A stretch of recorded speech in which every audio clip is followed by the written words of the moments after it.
Pe, mayroon ka ba message para sa batchmate natin? Sabi mo, Brad. Lakas naman para may message ka pa para sa kanila. Kumusta kayong lahat dyan? Sayang, hindi ako makapunta dyan sa inyo. Sa susunod, magaling na ako.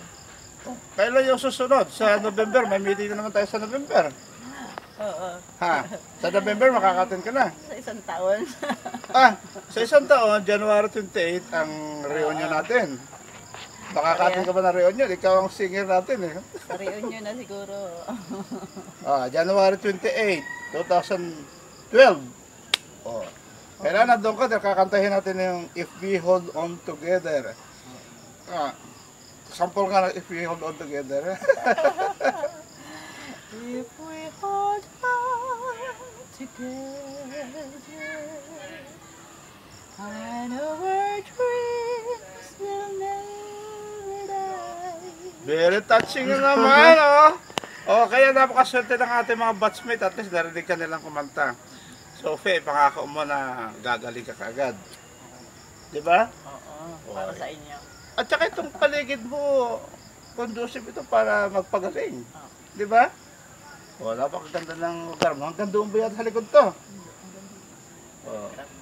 Mayroon ka bang basis sa particular na batchmate natin, no? Si Cynthia. Okay. Ang misis mo para kay Cynthia. Kay Marie Cynthia.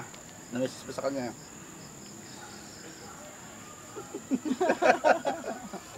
Kahit ano. Hindi na ako nakaka-text. Tinanggal na nila yung cellphone sa akin. Kaya kumusta na lang sa inyong lahat. Kaya pala hindi ka sumasagot sa text ko, hindi ka na nagte-text, sino pa?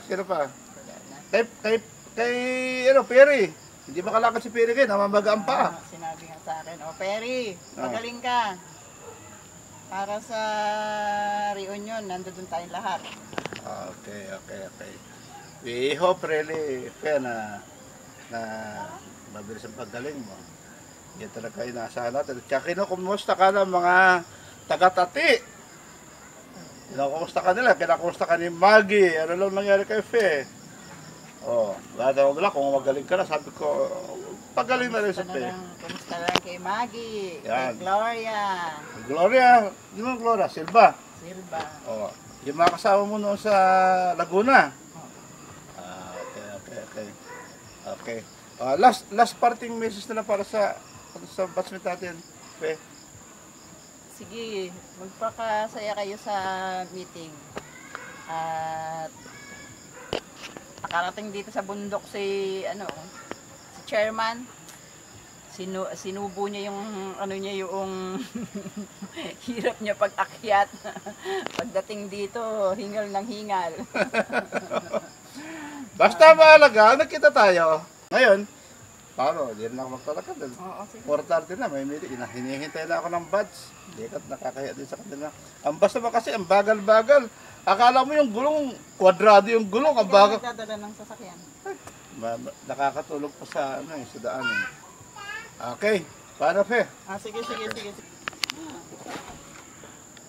Okay, bye-bye, Fe. Bye-bye. Bye-bye.